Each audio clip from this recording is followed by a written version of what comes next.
Hi student, இன்னைக்கு நாம 10th ஸ்டாண்டர்ட்ல எக்ஸசைஸ் 2.5 சாப்டர் 2ல எக்ஸசைஸ் 2.5ல கொஷின் நம்பர் 8 தான் பார்க்க போறோம். இருக்கிறதுல ரொம்ப இம்பார்ட்டன்ட்டான ஒரு 2 மார்க் கொஷின் தான். அந்த k வேல்யூ ஃபைண்ட் பண்றது ரொம்ப இம்பார்ட்டன்ட். ஓகேவா? சோ இந்த சம்ம நம்ம இப்ப சால்வ் பண்ணலாம். இதுல வந்து பாத்தீங்க அப்படின்னா 8th கொஷின்ல if 3 plus k அப்படின்னு ஃபர்ஸ்ட் டேர்மும் செகண்ட் வந்து பாத்தீங்க அப்படின்னா 18 minus k னும் தேர்ட் டேர்ம் வந்து பாத்தீங்க அப்படின்னா என்னன்னு கொடுத்திருக்காங்கன்னா 5k plus 1 அப்படின்னு கொடுத்துட்டு இதுல k ஓட வேல்யூஸ்லாம் என்ன அப்படின்றத ஃபைண்ட் பண்ண சொல்லியிருக்காங்க. இது arithmetic progression. ஓகேவா? கூட்டுத்தொடர்ல இருக்கு. find the k value find பண்ண போறோம். ஓகேவா? இதுல ஃபர்ஸ்ட் இதுக்கு ஒரு கண்டிஷன் இருக்கு. என்ன கண்டிஷன் அப்படின்னா 2b equal to a plus c. இது மாதிரி 3 terms இருந்து அதுல k value find பண்ணோம்னா இந்த conditions இருக்கு. 2b equal to a plus c அப்படின்னு அர்த்தம். இது a, இது b, அதுக்கு அடுத்து வந்து பாத்தீங்க அப்படின்னா இது c அப்படின்னு எடுத்துக்கலாம். இதுல 2 அப்படியே வச்சுக்கிட்டு b க்கு பதிலா b ஓட வேல்யூ சப்ஸ்டிட்யூட் பண்ண போறோம். b ஓட வேல்யூ என்ன இருக்கு பாருங்க, 18 minus k அப்படின்னு இருக்கு.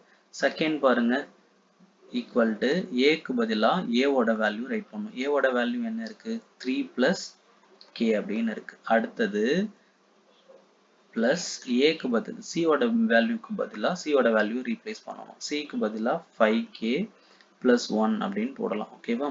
இப்போ இந்த சைடுல வந்து பாத்தீங்க அப்படின்னா 2 வந்து 18 கூடயும் மல்டிப்ளை ஆயிடும், 2 வந்து k கூடயும் மல்டிப்ளை ஆயிடும். இப்போ மல்டிப்ளை பண்ணோம் அப்படின்னா 2 into 18 அப்படின்றது நம்மளுக்கு என்ன வரும், 36 minus 2 into k 2k அப்படின்னு கிடைக்கும்.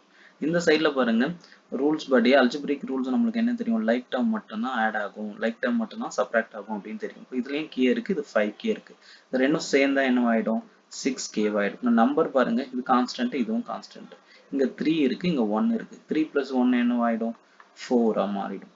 இப்போ நம்மளுக்கு k வேல்யூ தான் வேணும். அப்போ k வேல்யூன்றதை ஒரு சைடு அரேஞ்ச் பண்ணிட்டு கேவெல்லாம் ஒரு சைடு அரேஞ்ச் பண்ணிட்டு கான்ஸ்டன்ட்லாம் ஒரு சைடு அரேஞ்ச் பண்ண போறோம். இது -2k, இந்த 6k இந்த சைடு வந்துச்சு அப்படின்னா இது பிளஸ்ல இருக்கிறது -6k வா மாறிடும். ஈக்குவல் டு ஆல்ரெடி இந்த சைடு 4 இருக்கு, இந்த சைடு இருக்கிற 36 இந்த சைடு வந்துச்சு அப்படின்னா -36 ஆயிடும். இப்போ -2k -6k ரெண்டும் k தான். அப்போ ரெண்டுமே மைனஸ்ல இருக்கிறதுனால வேல்யூ ஆட் ஆயிடும். அதாவது -2kவும் -6kவும் ரெண்டுமே நெகட்டிவ்ல இருக்கிறதுனால வேல்யூ ஆட் ஆயிட்டு மைனஸ் சைனே வரும். ஸோ ஆன்சர் வந்து பாத்தீங்க அப்படின்னா -8k. இந்த சைடுல பாருங்க இது -36, இது +4 அப்படின்னு இருக்கு. அப்போ 36ல 4 போயிடுச்சு அப்படின்னா நம்மளுக்கு 32 அப்படின்னு கிடைக்கும். பிக்கஸ்ட் நம்பரோட சைன் வந்து மைனஸ். ஸோ -32. இந்த சைடு மைனஸ், இந்த சைடு மைனஸ் என்ன பண்ணிடலாம், கட் பண்ணிட்டோம் அப்படின்னா நம்மளுக்கு k வேல்யூ மட்டும்தான் வேணும். k equal to 32. இப்போ அந்த 8 இந்த சைடு வந்துச்சு அப்படின்னா டிவைட்ல வந்துடும். ஏன்னா 8ம் kவும் என்னவா இருக்கு, மல்டிப்ளேல இருக்கு. ஸோ இந்த சைடு வரும்போது டிவைட் ஆகிடும். அப்போ 8ஆல இதை டிவைட் பண்ணோம் அப்படின்னா 4 8s என்னது 32.